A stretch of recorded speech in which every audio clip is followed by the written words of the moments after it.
आपण दोघे जण समोर बसू होणार म्हणजे तुम्हाला बरं वाटेल. तर वामनरावमुळे कालच तर 9 किलोमीटर आपण चाललो, चटके घेतले. आता थोडेसे हेरे पण घेतले पाहिजे. खर तर जे लोक उपस्थित आहे आणि जे स्वतःच्या गाडीने इथं आले, शेतकरी म्हणून आला, याचा खरा आम्हाला अभिमान. हम जो दौड़ते हैं आपके वजह से दौड़ते. तुम्ही जर आले नसते तर कदाचित आम्ही अधिक दुसरा मार्ग स्वीकारण्याची मानसिकता झाली असती भाऊ.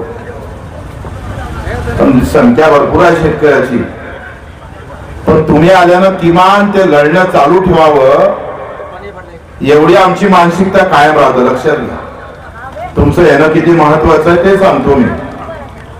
तुम्ही जर कदाचित एवढे आले नसते तर वामनराव आपल्याला निर्णय घ्यायला काही हरकत असते का मग? कारण तुम्ही वाटतंय का तुम्ही एवढे नसते तर आमच्याही मनात वेगळ्या शंका आल्या असत्या का शेतकऱ्याचा हक्क भेटला पाहिजे, पण शेतकरीच तयार नसन तर मग हक्क भेटण्याची लढाई लढायची तरी कशासाठी? आणि शेतकरी तयार असल तर मग आम्ही तुम्हाला सांगतोय, जीव गेला तरी 72 साला हक्क घेतल्याशिवाय राहणार.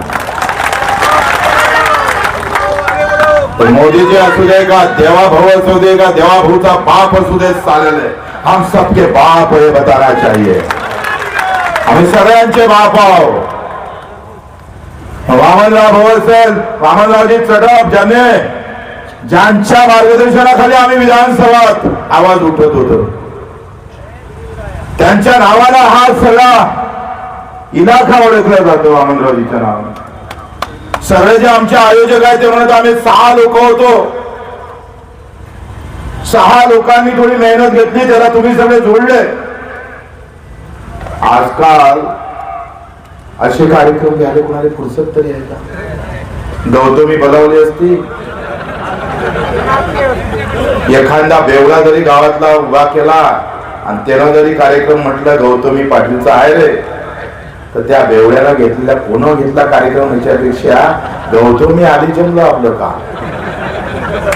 15 मिनिटाच्या झुलक्यासाठी 6 ग्राउंड अर्ध होत.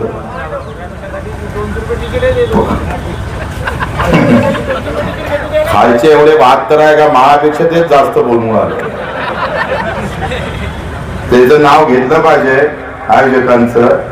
धांडे देवरावजी, दशरथजी पाटील, सतीश भाऊ देरकर, मुबीन भाई, अनिल भाऊ घाटे, रघुवीर कारेकर, हेमंत इसनकर आणि प्रकाश काळे. काही सुटले असेल कदाचित, तेवढं माफी मागतो. आमचे बिपिन भाऊ चौधरी, दीपकजी चटक, सर्व मंचकावर प्रमुख उपस्थिती लोक. मित्र, लक्षात घ्या का आपण अशा अवस्थेमध्ये आहोत. शेतकऱ्याची मानसिकता असू दे का लढणाऱ्या नेत्यांची मानसिकता असू दे, मी त्यावर बोलतोय. बाकी हिशोब सगळं आम्ही तुम्हाला सांगितलं. त्या हिशोबामध्ये सुद्धा 7 लाख कोटी आम्ही पाहतोय. आपलं एकंदरीत बजेट जरी असलं तर वामनराव 3.5 लाख कोटी रुपये फक्त कर्मचारी, अधिकारी आणि नेत्यांच्या खिशात जातं. अर्ध बजेट, अर्ध्यापेक्षा जास्त बजेट. म्हणजे दुष्काळ फक्त तुमच्यावर पडतं, कर्मचारी अधिकाऱ्यावर पडत नाही. त्यांचे पगार थांबले का? MRGFचा पगार, मजुराचा पगार अजून भेटला नाही. दिव्यांगांचा 2,500 रुपये मानधन केलं, अर्ध्याच लोकांना पैसे देतो सरकार. अजून 4 महिने झाले पैसे भेटले नाही. श्रावणगाववाले असू दे, संजय गांधीवाले असू दे, 4 महिन्यापासून पैसे देत नाही. आणि कलेक्टरचा पगार 5 तारखेच्या आत भेटल्याशिवाय राहत नाही. ते गाडू कोण आहे? इतकं सगळं जरी आलं तरी लुटणाऱ्यासाठी गर्दी झाल्याशिवाय राहत नाही. माझ्या पार्टीचा हो, मी पार्टीचा निष्ठावान आहे. बाप मेला तरी 72, पण नेता जिवंत राहायला पाहिजे. ही औलाद गावात आहे ना, लाथा मारा साल्यांना आराम करा. जे नेत्याचे पूजकांना जे जे जे कुणी असन, रोज आत्महत्या समोर आमचा शेतकरी जात असताना आम्ही मात्र झेंडे घेऊन फिरत असणार, त्यांच्या पाठीमागे आम्ही आवाज देत असणार.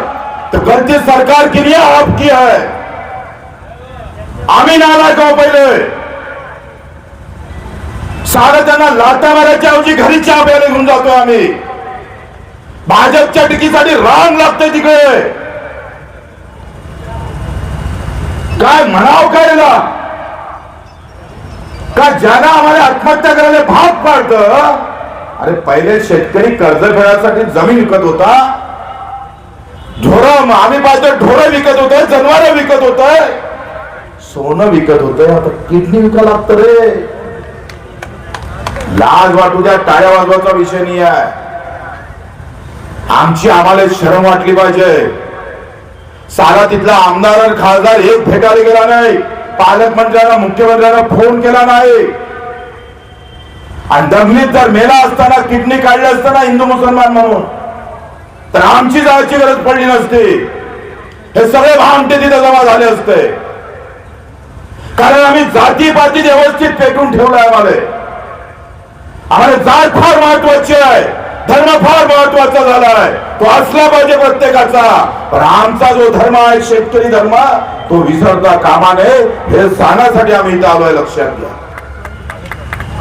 मी शेतकरी म्हणून ज्या दिवशी जगन त्या दिवशी हे अशा सभागिभा घ्यायची गरजच पडणार नाही. तुम्ही शेतकरी म्हणून जगता काय एकदा विचारा स्वतःला. तुम्ही जात पाहता तुमची टीसीवरची. शेतकरी म्हणून जगणं बंद केलं आम्ही, आणि म्हणून ही अवस्था आहे. काय चांगलं झालं आमच्या सोबत? कुठल्या गोष्टी आमच्यासाठी चांगल्या होतं सांगा. अरे बियाणं घेतलं ते डुप्लिकेट येतं, खतं महाग झाली, औषधीचा पता नाही, सगळ्या इकडून लूट कायम आहे. म्हणजे पेरणीपासून काढेपर्यंत लूटच आहे, आणि इकडे भाव नाही. काढेपर्यंत लूट, आणि हातात पीक आलं का भाव भेटत नाही. दोनों तरफ मरण. दोन्ही ऐकून मारलं जातं. ए भाऊ, ओ गंगाराम, बस खाली, चाबी नंतर घेतो. बस हेमा मालिनी निघाली का तुझ्या घरी? बस खाली. अबे बसणं तर टेकून बसणं, असं हागायला बसल्यावर कोण बसून आला? चांगलं टेको. तुम्ही लक्षात घ्या का पूरा पीक काळेपासून तर निघेपर्यंत लुटीचं तंत्र सुरू केलेलं आहे. व्यवस्थित लूट आहे.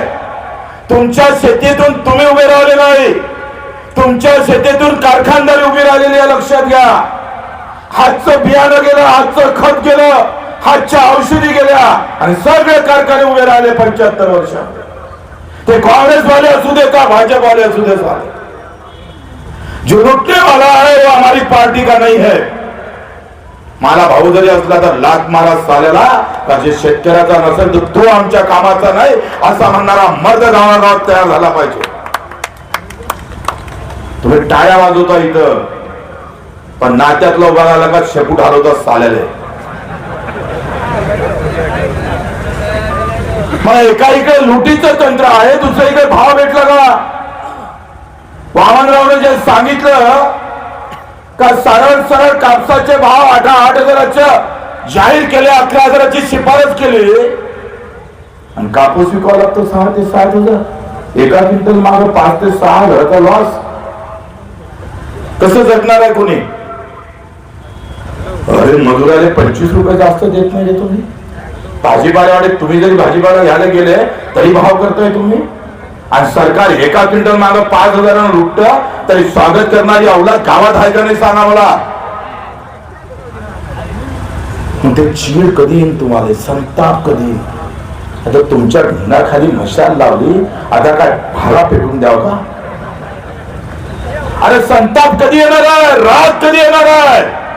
आम्हाला रागाला 350 गुन्हे दाखल झाले, पडल्यानंतर 50 गुन्हे दाखल झाले, आणि थांबलो नाही, आणि थांबणार पण नाही.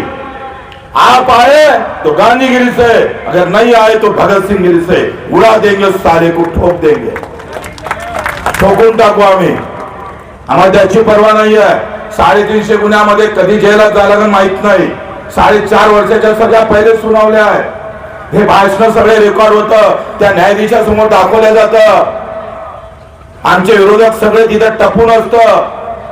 आतापर्यंत 5 केसेस मध्ये 4.5 वर्षे सजा सुनावली आहे. वरच्या कोर्टात गेलो म्हणून भाषण देऊन राहिलो इथं. आम्ही परवा केली नाही. स्वतःसाठी एकही गुन्हा दाखल नाही. जो काही आहे तो शेतकरी दिव्यांगासाठी आहे. लढलो म्हणून 600 रुपये महिना होता, 1500 झाला अपंगाचा, आता 2500 झाला. ही लढण्याची ताकद आहे, लक्षात घ्या. लढलं तर भेटत, लढावं लागतं. जे वामनरावनं सांगितलं, लढ बाबा लढ. तुम्ही हे सोडून दिलं, फक्त निवडणुकीत लढता सारे. आंदोलनात लढायला तयारीच नाही आमची. वन्य प्राण्याचे केरळवाले 10 लाख रुपये देते मृत्यू पावला का, गंभीर जखमी झाला का 3 लाख देते, आणि पिकाचं जर हेक्टरी नुकसान झालं तर 1 लाख 2 लाख देत, आणि आमचं सरकार 25,000 देतं, 5 लाख देत. केरळ इकडेच आहे. महाराष्ट्रापेक्षा लहान राज्य आहे. 3 लाख कोटीचं बजेट आहे, पैसे जास्त आहे. तिथं आम्ही पाहिजे सोयाबीनला 1 वाढीव पैसे दिले त्यांनी, आणि आपल्या इकडे का असं होत नाही. आम्हाला सगळ्यांना बिलकुल व्यवस्थित धर्म आणि जातीमध्ये गुंडाळून ठेवलाय. गावागावात कार्यकर्ता तयार केला, शेपूट हलवणारा, तो शेतकऱ्याचा कमी आणि पक्षाचा जास्त इमानदार राहिला आहे. आणि खरी अडचण आम्ही पाहतो तिथं आमची आलेली आहे. लढल्यानं हे भेटू शकतं. मला वाटतं 30 ते 35, 30 ते 20 वर्षांनंतर पहिल्यांदा नागपूर 91 जाम झालं. पहिल्यांदा झालं मामला. 24 वर्षात थांबलेलं आंदोलन सुरू झालेलं आहे. तुमच्या मदतीची गरज आहे. तुमच्याकडून पैसे नाही मागत आम्ही, पण दिलेली ना ताकदीनं हिमतीनं फक्त असं म्हणा तुम्ही का लढा, आम्ही लढणं थांबवणार नाही मरेपर्यंत. तुमचं तेवढं तोंडातून वाक्य पाहिजे फक्त. मी कुठेही कमी पडणार नाही. आता हा कर्जमुक्तीचा लढा आपला जो केला, 350 सभा घ्यायला लागल्या वामनराव. महाराष्ट्रभर फिरावं लागलं. जळगावला गेलं, गुन्हे दाखल झाले, कलेक्टरच्या कॅबिन मध्ये घुसलोय. काल कलेक्टर म्हणत होते आम्ही मीटिंग मध्ये आहे. आता बोलतात अरे म्हटलं साऱ्या मीटिंग पेक्षा इथं आम्ही जे आलोय ना ते महत्वाचं आहे. कलेक्टर म्हणजे काही बापची नाही आहे. आम्ही सांगतोय का ही जी भाषा प्रशासनाची जे बदलली ना, त्या आमच्या गांडूपणामुळे बदलली, नेत्यांमुळं. एवढी मोठं किडनी विकण्याचा प्रकार झाल्यानंतर साधा कुठेही त्याचा आढावा नाही, कुठल्याही प्रकारच्या सूचना नाही, काहीच नाही. तो बांगलिया का फांगलिया नावाचा आमदार आहे, त्याचं नाव येत नाही पूर्ण, बांगलिया. तो सारा तिथून रोज जातो, त्याला भेटत नाही त्या शेतकऱ्याला. ही आमची लायकी आहे. कुत्र्या मांजरापेक्षा तुमची आमची लायकी बेकार झाली. हिंदू मुसलमानाच्या नावानं जर निळा घेऊन भगवा घेऊन हिरवा घेऊन जर प्रकरण घडलं असतं ना भाऊ, आग लागली असती, आग जला देते ते 1-2 गाव. पण शेतकरी म्हणून झालं, किंमत काय त्याला. परभणीचा जाधव आत्महत्या झाली. सचिन जाधवांना सोयाबीनला फक्त 3400 रुपये भाव भेटला. शाहकाराकडे ज्याला ते व्यापाऱ्याला विकली सोयाबीन, ते पैसे भेटले नाही. 3दा गेला, शाहकार घरी बसला होता, पैसे भेटत नाही म्हणून जाग्यावर आत्महत्या केली.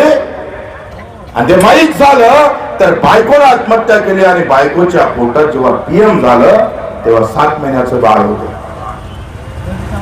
त्या गावात गेलोय, गावात कुठलाही रोष नाही. म्हटलं किमान गाव तर बंद करायला पाहिजे होतं रे. गावातल्या लोकांना एवढी अक्कल नाही का एका घरात 3 आत्महत्या झाल्या. गावाला साधा निश्चित बोर्ड लावलं नाही. लाज वाटतं आमची आम्हाला का साधा आमच्या अंगाचं रक्त लाल आहे का नाही आहे. तो पेटा तो अग्रेसिव्ह होता का नाही होत. तर गाव फक्त मी आलं का माझ्यासाठी स्वागतासाठी तयार होते. वा, लाज वाटली पाहिजे. तो सचिन जाधव धर्मजातीच्या नावानं मेला असतो ना, एक एक गाव टप्प्याटप्प्यानं पेटलं असतं आणि ही साली सगळे बगळे ना, हे नालायक सगळे तुटून पडले असते जाती धर्माच्या नावानं. सगळ्या जातीतले लोक भिडले असते तिथं. हे ओबीसी वाला आहे, मराठा आहे, आम्ही निळ्यावाले आहे, आम्ही भगव्यावाले आहे, आम्ही हिऱ्यावाले आहे म्हणून. आणि तुम्ही पेटले असते, बघा पेटाचे पेटले असते. पण शेतकरी मरते तर पेटत का नाही? रोज 7-8 आत्महत्या होते तुमच्या आमच्या भावाच्या, आमच्या बहिणी विधवा होत्या, कोणाच्या मायचं पोट जात, पेटत का नाही आम्ही? काय तरबारचे मस्तकात जात नाही का? एवढे आम्ही नाराज झालो? अरे सरकार कुठली गोष्ट आहे साली, एवढे जरी आम्ही पाहतो ना, 8-10 दिवस फिरलो ना, देवेंद्र भाऊले ना संडास लागेल ना, पातळ करून टाकू. पण तुम्ही एकत्र आले पाहिजे ना. इथं सभेला आले नंतर सोबत असणं गरजेचं आहे. कर्जमुक्तीचा लढा आहे. 30 जून आपण जे सरकारला दिली, 30 जून पर्यंत सरकारनं जर व्यवस्थित माफ केलं नाही, चालू कर्ज माफ केलं नाही, तर 1 जुलैला 30 जून नंतर 1 जुलै येतं, त्या 1 जुलैला एक रेल्वेचं चाक चालू द्यायचं नाही. कुछ भी हो जाए साले को. अरे ऐसे मेंढरा गिंडरा मेल्यापेक्षा देख लेंगे साले को क्या होना है. तो तुमची तयारी आहे ना सगळ्याची? त्या घरी बायको सोबत भाकरी टाकत बसा. अरे होऊन जाऊ दे साल्याला एकदाचा आरपार. हे आयुष्यातले 5-6 वर्ष निवड शेतकरी म्हणून आंदोलन करायचं आहे, थांबायचंच नाही आहे. ते आंदोलन 1 जूनचं 1 जुलैचं आहेच. पण हमी भावाचं वामनरावशी आम्ही चटप साहेब, बाकीचे सगळे नेते, राजाभाऊ असेल, अधिक काही नेते असणार, त्यांच्यासोबत एक मागणीचा ढाचा तयार करू. ती लढाई आपल्याला 19 फेब्रुवारी शिवजयंतीच्या दिवसापासून सुरू करायची आहे. आम्ही गोंदिया भंडारा रामटेक, गोंदिया भंडारा, प्रभू रामचंद्राचं रामटेक आहे ना, ज्या रामाच्या नावानं साल्यांनी मत घेतले भडव्यांनी, त्या रामाचं एक वाक्य पूर्ण करत नाही साले. हे त्या प्रभू रामचंद्राच्या रामटेक मधून आपली पदयात्रा सुरू होणार.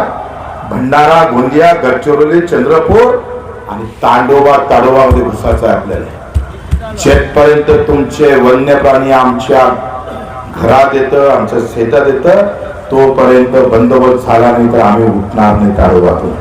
जंगल में मंगल. 15 दिवसाची पदयात्रा करायची. तुमची तयारी आहे? हात वरते करता मग पैता. अरे काढायची का नाही काढायची? मग हमी भावाची असेल, वन्य प्राण्याच्या संदर्भातली असेल, आता लढाई हमी भावाचीच लढावं लागेल वामनराव. अरे नेहमी कर्जमाफीचा विषय कायमचा बंद करण्यासाठी, कायम आम्ही कर्जमुक्त राहण्यासाठी हमी भावाची लढाई, आता आमच्या शेतीमालाच्या भावाची लढाई शेवटच्या टोकापर्यंत लढायची. काही पार्टी नाही. मी माझ्या पार्टीचा झेंडा आणणार नाही. पार्टी गेली चुल्यात चालले. कोई प्रहार नहीं, कोई बच्ची को नहीं, जो भी है वो किसान है, उसके अलावा कुछ नहीं. कोणी कोणत्या पार्टीतला, कोणत्या जातीत राहा, कुठे राहा, पण शेतकरी म्हणून नक्की जागे राहा, शेतमजूर म्हणून जागे राहा. आम्हाला झेंड्या गिंड्याचं काय पडलं नाही आहे. कोण तिकडले तुमच्याकडलं कोण आमदार आहे मला माहित नाही. कळलं संजय भाऊ उभाटा आहे का नाही मला माहित नाही.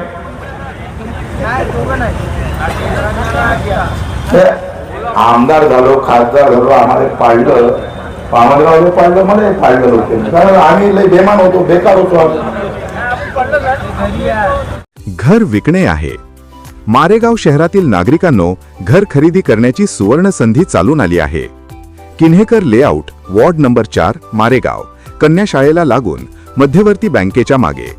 1800 स्क्वेअर फूट जागेवर 1500 स्क्वेअर फूट बांधकाम, एकूण 11 रूम्स असलेले प्रशस्त घर, दोन्ही बाजूंनी सिमेंट रोड, कॉर्नर प्लॉट. राहण्यासाठी किंवा गुंतवणुकीसाठी उत्तम संधी. आजच संपर्क करा. मुजीम शेख. मोबाईल नंबर 9767 81 51 11, मारेगाव, जिल्हा यवतमाळ. आजच पाहणी करा. संधी सोडू नका.